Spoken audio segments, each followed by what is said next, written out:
I'm Elyse the Archer. We're going to show you how we process our deer. Hey, obviously the deer is skinned. Now the ones you see on TV are perfect. And there's no fat on them for some reason. I don't know why. But we make sure that when we are ready to process this deer after we've shot it, we clean the inside out thoroughly. Because if you don't clean the inside of those out and you've hit that intestine and that goop gets in there, you're not. I wouldn't eat it.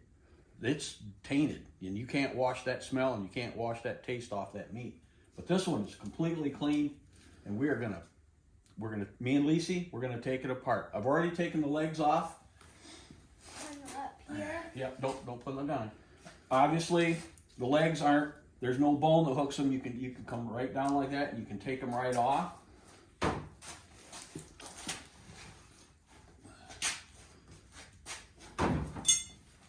We'll take those apart here in just a second.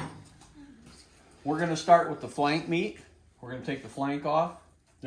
And remember when I told you I was going to cut this whole deer up with the same knife I skinned with? You do not need a whole bunch of fancy tools and stuff. But this is how we go about it. First thing, I take that flank, cut it right down. Don't go in too far because your tenderloins, your inner tenderloins are right there. So you go down to where the rib cage. It'll just follow the bones. That's all you ever have to do when you're cutting up a deer. Just follow the bones.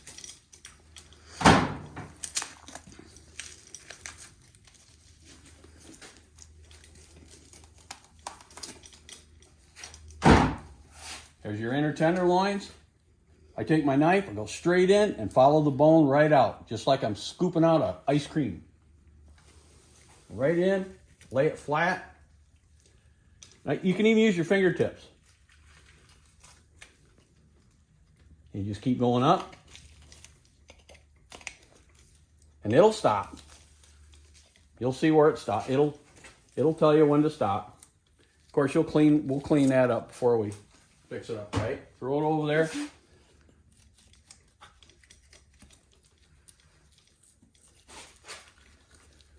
Once you do this a few times, it's like riding a bike. And you'll save a lot of money, and this meat will taste a lot better when you start processing it yourself. We've got it down to there. The next thing I'm going to do, we're going to take this, on a cow, this would be called sirloin tip. See that knee? It's always right there. I mean, the markings, everything looks the same on any deer you'll ever chop. You come right just below that a little ways and cut right into the leg bone and just go right, follow it down.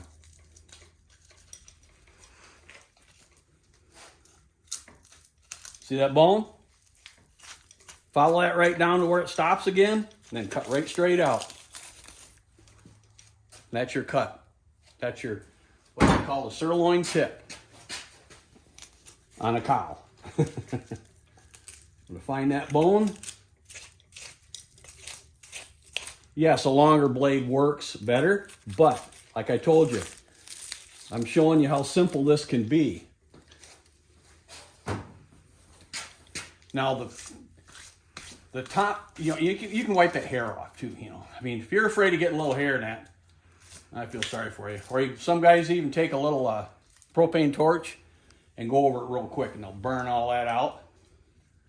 But you can also wash it before you package it. Yeah. Okay, now every deer is the same. There's always going to be right where that knee is. That line always comes right down through there. That's how you know where to cut when you take that sirloin tip out of there. When you run your knife down that bone, it's going to come off right like that. Once that's done, this is the easiest. If you're doing it for the first time, this is the easiest way you can do this to get that top round off there. Cut right where the knee comes along right there. No science to it. Just cut all the way to the bone, all the way around it, like that. And then right here, I'm going to cut all the way right up to there, and I'm going to come right up, and I'm going to hit that hip bone. I'll come down there. See how it came out right there? Look at that. See where that came out? Right there? Okay. Now I'm going to turn this deer around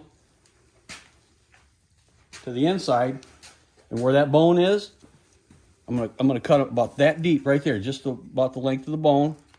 I'm gonna cut in, and then right straight down, and I'm following the bone. There's no way you can mess it up. You'll come right down to the hip bone and cut right straight, just right straight out. See how that goes up like that? And I'll come out about the length of that blade, and I'm gonna turn him back around. I'm gonna pull it. And I'm gonna follow the hip bone.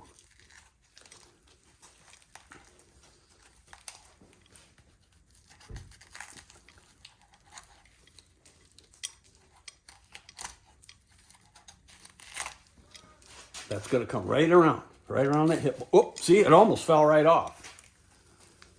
Just like that. Can I try holding it? I'm going to put that back up there. So you can see what I just did. Well, it's kind of hard to see now, but anyway. Yeah. But that comes off in one piece, just like that.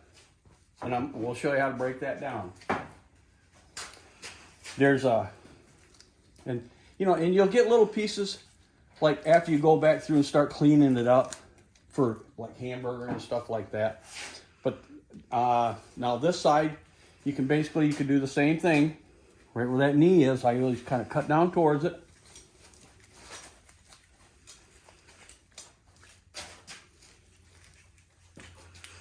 Once again, on this inside, I'm gonna follow that bone, and I'm only gonna go about that deep.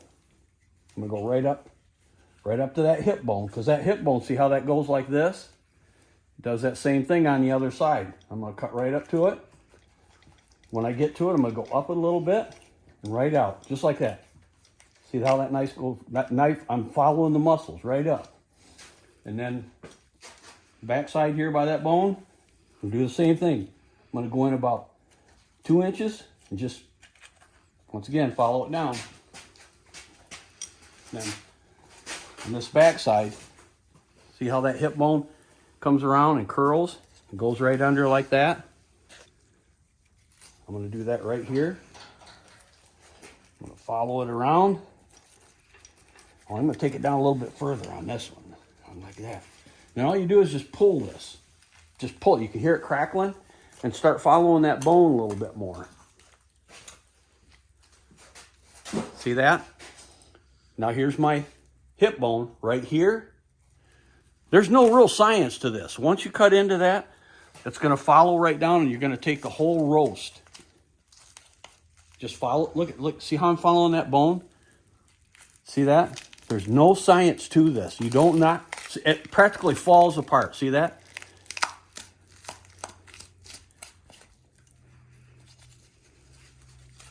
There you go. Once you've done this a couple times, I'm telling you, it's like riding a bike. All this up here, this is all stuff you can go back through after you get it broke down. Lacey, come over here. Lacey's usually, when I start breaking this meat down, she's over here and she's taking off all this stuff. She's getting all that out. But then the next thing I'm going to do, I'm going to go down and get the loins out. Once again, you just follow right down the backbone. All the way to the neck. And I mean all the way to the neck to where it won't cut anymore. I go down through there a couple times, like that. And where your ribs are, you want to go in. Once again, I'm following the bone. Hear those bones? I'm following those ribs, and those ribs go down. They don't go straight in. So don't go straight in and in. Curve them in. See that knife go in? And I'm going to do that all the way. You can see where to cut, but you just follow your rib cage down, all the way down, all the way till it won't cut again. Okay? And I'll show you what happens here. Once you do it right, once you've done this a couple times, there's your loin. It's that easy. And where you need to cut now, Lacey, hold it. It helps if somebody's holding the rib cage. The bones up in through here are flat. I'll show you what they look like after but once again, I only take my knife like this, And I'll just start following the bones. See those bones right there? And I'll follow that bone up till it won't cut anymore, and that'll mean I'm at the hip bone, which there I'm at right there. Look at there. There's your flat bones. And that's all there is to that. Hey, there's always a big question, you know, and once again, there's so many TV shows out there right now where they're showing you the absolute perfect scenarios on everything. And every inch of the deer is edible. Well, I'm telling you, it's not. There's stuff on these deer that you do not want in your hamburger. And that's why we process our own so that we know it doesn't get there. But there's always a big question on what to do with the ribs. If you want to go ahead and try the ribs, that's fine. Because on TV, they tell you it's great and it's a delicacy and all this. But this is how I suggest it. If you want to take the ribs off, little DeWalt, this thing is so badass, I'm telling you. I used to use a regular Sawzall, but this works pretty good. But if you're going to do the ribs, if you want to try it, I would suggest cutting about that much right off.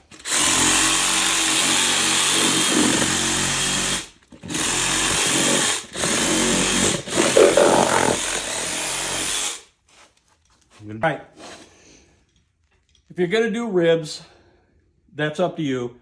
I would probably do about the bottom brisket part where you gutted it, cut that off because I consider that contaminated meat. But this is all there is to it. This DeWalt, are you want to send me about a half a dozen more of these?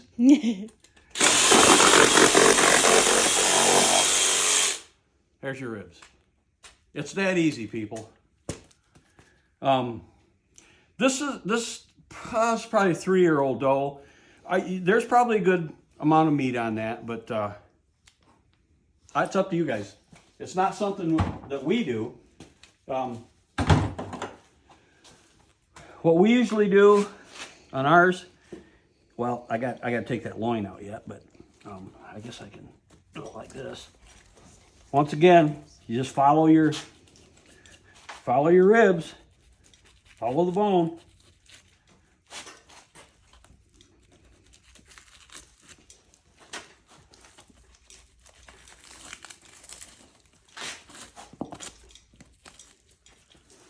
Take that all the way like that. Myself, there's not enough meat on this to where, I hate to say it, I mean, there is a little, I would probably cut this off, but that amount of fat, you do not want that in your grinder. You do not want to eat that. But we'll salvage what we can off it. This tenderloin, the way I break those down is just get my fingers in between there, and you can pull off a lot of that silver.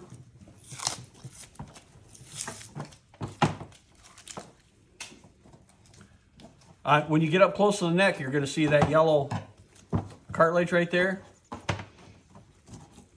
Cut that right out. You don't want it. If you got a little bit of meat stuck on it, don't worry about it. Your grinder will love you if you cut your meat kind of in strips. Makes it easier. All right, hang on. You want that silver, it's called sinew. You want that off there. Best way to do it is like how I started. I get my knife right up under there and curve your knife up like that and just cut. See how you can kind of see it? And it won't come off all at once. This is what the Native Americans, you cut this up into strips, that's what they use for rope because you cannot break it. Shoelaces, things to bind things together. And if you screw it up one time, so what? Practice again on another one. What we usually do, there's your tenderloin. We'll usually cut this up into 3 chunks. We'll grill it like that whole, or some people, you know, they like theirs cut into the little steaks like that, or they'll cut them a little thicker and they'll put a slice right in the middle. and they'll butterfly it like that. We usually just we usually leave our tenderloins just like that. The part that was the sirloin tip, once again, I break that silver down a little bit, and then you roll it with your hand and just roll that right off there. Best you can. Finish cutting it down. You can pick the hamburger. Now, I'm not picking that. That's not worth edible. There's always some meat in there that's not edible. And I'm telling you. Then you get a piece of meat that looks like that. That can either be put in a crock pot for a crock pot. Remember we used to do that? Make crock pot roasts. Yeah. And or you can cut that up into steaks. They're a little tougher, but my suggestion is just either make that in a crock pot or cut it up thin into jerky. Let me do that one. Okay. Once Yeah, again, that's break that, roll that right around. Just like that. Like I say, you can always go back and pick hamburger out. The tenderloin, inner tenderloins, we usually clean them up. We'll pull some fat off, pull some of the tendon off. And that one long strip that's on there, pull that right off too.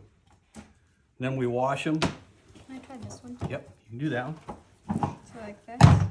That flank that we took off there, my suggestion, take off the heavier fat, and maybe if you see something that looks even a little bit contaminated, cut it off. I trim off some of this fat. The heavy fat is no good. You do not want it.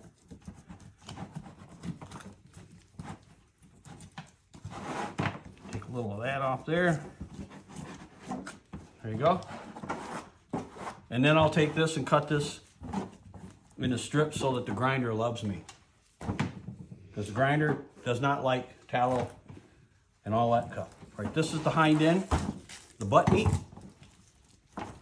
This, the long part right there that we took off. I'll cut that off. That's on a cow, that's called rump roast. I know the professionals are set back going, oh no, that's not how you do that. That's not how you do that. Now, this is not how you do it when you want to make a lot of money, because there's a little trick to all that, and I don't like it. But that can either be used crock pot, that's another crock pot meat or hamburger meat, or whatever you want to do. Dice it up into stir fry, both of these. That's why we leave them whole, so we've got that option. The butt that we took off there, you just kind of lay that there, and you run your fingers down in there, and it'll literally open up by itself. There's no looking for special markings or any of that. That's literally, no matter what you see on TV, it's that easy. This part, you notice I'm not using a lot of, well, the skeleton, muscle. No, it's this piece and that piece. This is good. It looks good on the top. There's a little fat, but we're going to leave it there. This inner part right here, we're taking that off. Because I'll tell you once again, there's a lot of deer meat, there's a lot of stuff on these that you get in your hamburger when you have them processed. This is it, right? This is one of them out of about 15, 20 pounds. And I won't eat it. Now, there's a couple places on here that I like to dress up a little bit. Anything questionable, throw it in the hamburger pile. That piece right there can either be, like I say, once again, that can either be steaks, it can be a whole roast, jerky. We always freeze them just like that so we can make that decision after it thaws. Cube it and can it. It's really good over Cube it noodles. and can it. Oh my good Lord. I don't know what those are. This is the part, this is the inner part of the thigh where you actually field dress them. Your knife goes up through here, and that's usually what it looks like. Well, once you lay the nasty part down, if you take your finger, you can kind of see where it kind of separates a little bit right there. I'll take my knife. You want to cut a thin layer off that whole thing. So what we're going to do is we're just going to start running our knife, and we're going to cut we're going to cut a thin layer off this whole piece right here. And anybody out there that thinks that I'm wasting meat, I'm not going to eat at your house, because You're welcome to it. a lot of processors, you get that. I wouldn't. Yeah, no. This deer, this is a really good, and you can go back through and you can kind of dress them up, you know. That fat right there.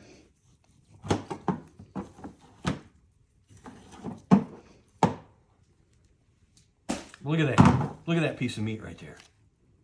It just happens to have a bullet hole in it. Once again, here's your options. Steaks, jerky, cut up jerky, roast, whole roast, this in a crock pot. Pre-marinate these things. Pre-marinate these things, then put them in the crock pot.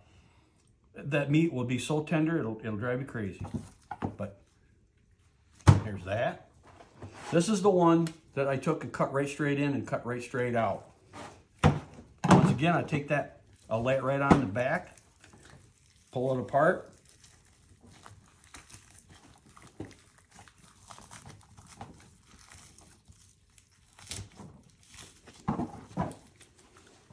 See how it just... These deer are all the same. There's no difference. Every deer cuts the same way. This part, I'm going to cut that big chunk of ugly fat out of there.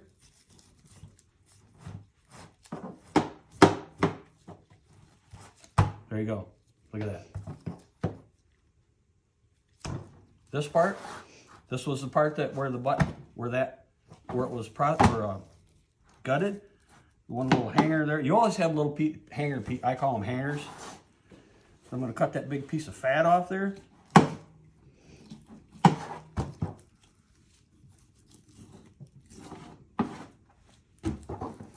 Now I'm going to dress it up.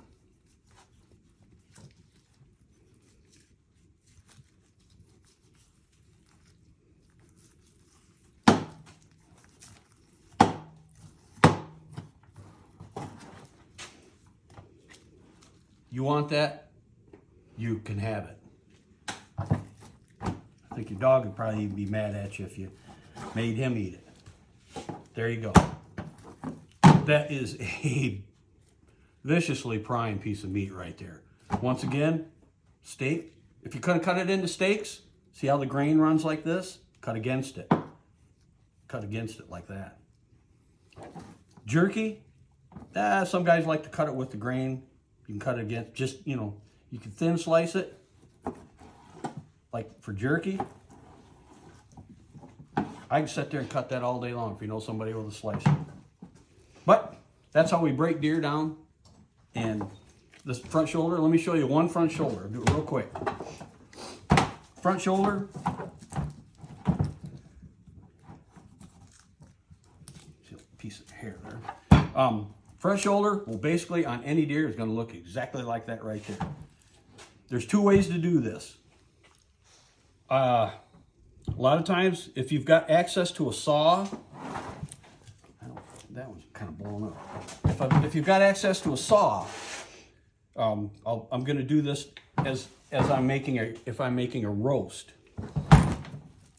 It doesn't really matter. The best part of the meat is from the knee straight up, just like this. No science to it. It's just straight up like that. I've even done this with a hacksaw before.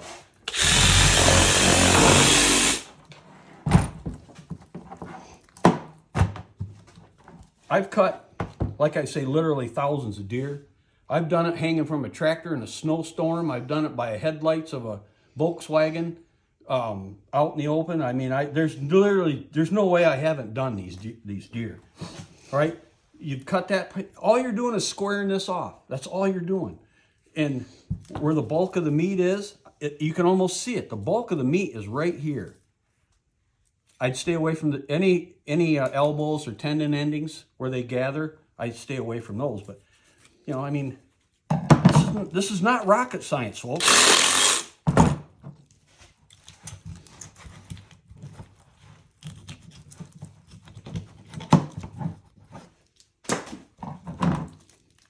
That is a little crock pot piece of meat right there that I'm telling you you'll go out of your mind how good that is. And then if you're just doing hamburger, basically if you're just doing hamburger, you start that elbow and just follow bone. Like I say, there is absolutely no trick to this. Follow that bone, follow that bone, follow that.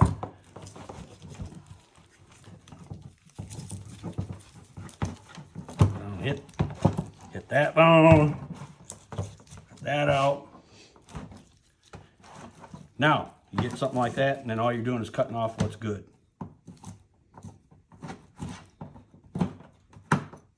Do not put that in your grinder.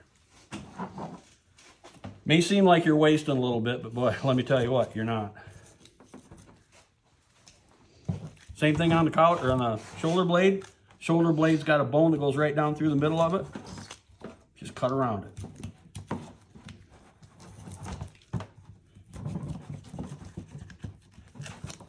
When you're doing this for yourself, you can be a lot pickier than I am right now. I'm just trying to show you how to get it done. There you go. The back side of the shoulder blade. This is usually blown all to pieces anyway. So you'll just strip what meat you can out of it. Then you can go back and you can cut all these out too. But basically, there you go. And like what I say, cut those up into small strips and your grinder will love you. That's how we break down deer. We just want to show you one quick thing how we package meat. You can use vacuum sealers and food savers and things like that. They're good. But we usually know that our venison's not going to be in the freezer for over 2-3 months at the most. Because, I mean, we eat it like candy. But this is the way we do it. Take cellophane, put it on a table. And this will really help for frostbite, or frost, you know, what do they call that? Freezer burn. Freezer burn. Right there. Bring it over. Bring it over. Bring it over. And roll it. One time, bring those under. Now, if I thought this was going to be in the freezer for more than 4 or 5 months, I'd double the cellophane. But I'm telling you,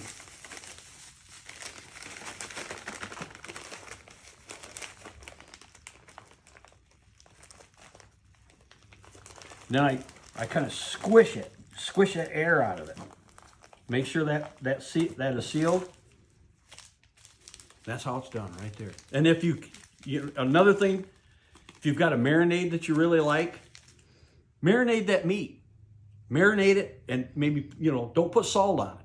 Just marinate, because the salt will keep it from freezing real good. So don't ever salt meat and put it in the freezer. Put a little of that, like we use Dale's marinade. As this thing thaws, it'll suck that in there and oh my God. That's it.